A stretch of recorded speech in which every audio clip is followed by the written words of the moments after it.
Iran Israel war के बीच एक दिल दहलाने वाली खबर सामने आ रही है। इजराइल ने लेबनान पर हमला कर दिया है और यह हमला जो किया गया है वह किया गया है केमिकल वेपन्स के द्वारा। जी हाँ, खबर तो ऐसी ही आ रही है। तो देखिए भाई, ईरान और इजराइल के बीच काफ़ी बुरी स्थिति जो है वो बनी हुई है। इस वॉर की स्थिति में जो नुकसान हो रहा है वह ईरान और इजराइल के लोगों का हो रहा है, जिनकी कोई गलती नहीं है। निर्दोष लोगों की जो है वो जाने जा रही हैं। अर्थव्यवस्था जो है वो बहाल हो रखी है। लोग पलायन जो है वो कर रहे हैं। इस वॉर में एक के बाद एक कई लोगों की जो है वो जाने चली गई हैं। लेकिन जो नेता है, ऐसा लग रहा है उन्हें तो फर्क ही नहीं पड़ रहा। अभी जो खबर आ रही है वो खबर ऐसे ही है। इजराइल ईरान को तबाह करना चाह रहा है, लेबनान और गाजा के लोगों को बर्बाद कर रहा है।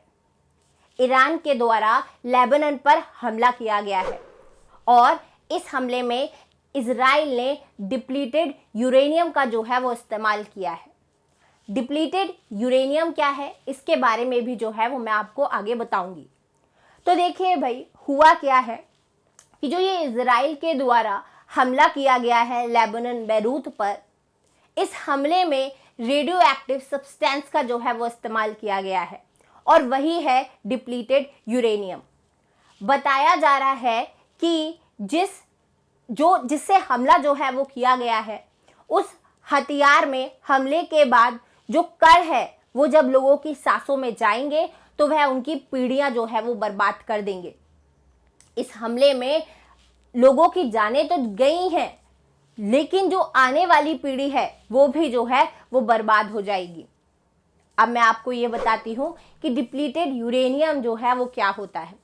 तो देखिए भाई, अगर हम बात करें डिप्लीटेड यूरेनियम की, तो जो परमाणु संयंत्र होते हैं, यानी कि न्यूक्लियर पावर प्लांट्स होते हैं, जब वहाँ पर यूरेनियम बनाया जाता है तो उसका एक बाय प्रोडक्ट बचता है और उसी को ही कहा जाता है डिप्लीटेड यूरेनियम। अब आप बोलेंगे बाई प्रोडक्ट कैसे हानिकारक हो सकता है? तो देखिए भाई, ये जो बाई प्रोडक्ट बचता है ना, इसमें भी रेडियो एक्टिविटी जो है वो शामिल होती है। होती कम है, लेकिन इसका मतलब ये नहीं है कि बिल्कुल भी नहीं होती। तो कहने का मतलब ये है कि ये जो डिप्लीटेड यूरेनियम है, यह भी लोगों की पीढ़ियों को बर्बाद कर सकता है। ये लोगों को कई बीमारियां जो है वो फैला सकता है।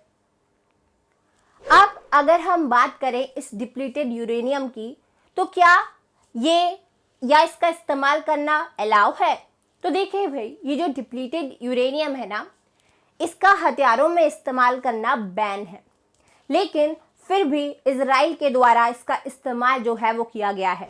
आप साइड में देख सकते हैं, यहाँ पर न्यूयॉर्क टाइम्स की भी जो है वो न्यूज़ है। साथ ही साथ अगर हम बात करें तो यहाँ पर और भी वेरियस न्यूज़ मैं लगा दूंगी जो कि बता रही हैं कि इजराइल ने इस यूरेनियम यानी कि डिप्लीटेड यूरेनियम का जो है वो इस्तेमाल किया है। एक्चुअल में ये जो डिप्लीटेड यूरेनियम है, इसे डीयू बॉम्ब भी जो है वो कहा जाता है। ये जो डीयू बॉम्ब है, इसका इस्तेमाल बंकर्स बॉम्ब के तौर पर भी जो है वो किया जाता है। एक्चुअल में होता क्या है, तो जो बंकर्स होते हैं ना, उसकी जो ऊपरी परत होती है वह काफ़ी मोटी होती है, तो साधारण बॉम्ब उसे बर्बाद नहीं कर सकते। लेकिन जब डिप्लीटेड यूरेनियम बॉम्ब का इस्तेमाल किया जाता है तो ये आसानी से जो है वो बर्बाद हो जाता है। आपको याद होगा जब हसन नसरल्ला पर जो था वह हमला किया गया था, न्यूज़ में बताया ये भी जा रहा है कि इजराइल ने उस समय पर भी डिप्लीटेड यूरेनियम का बॉम्ब्स में इस्तेमाल किया था। यहाँ पर आप न्यूज़ देखिए कि जब हसन नसरल्ला पर इजराइल के द्वारा हमला किया गया था तो करीबन 2000 पाउंड बम जो थे वह गिराए गए थे। इसमें टोटल 15 बॉम्ब्स का जो था वह इस्तेमाल किया गया था। BU-109 भी जो था वह इसमें शामिल था और ऐसा बताया जा रहा है कि इसमें भी ये जो डिप्लीटेड यूरेनियम है इसका इस्तेमाल किया गया था।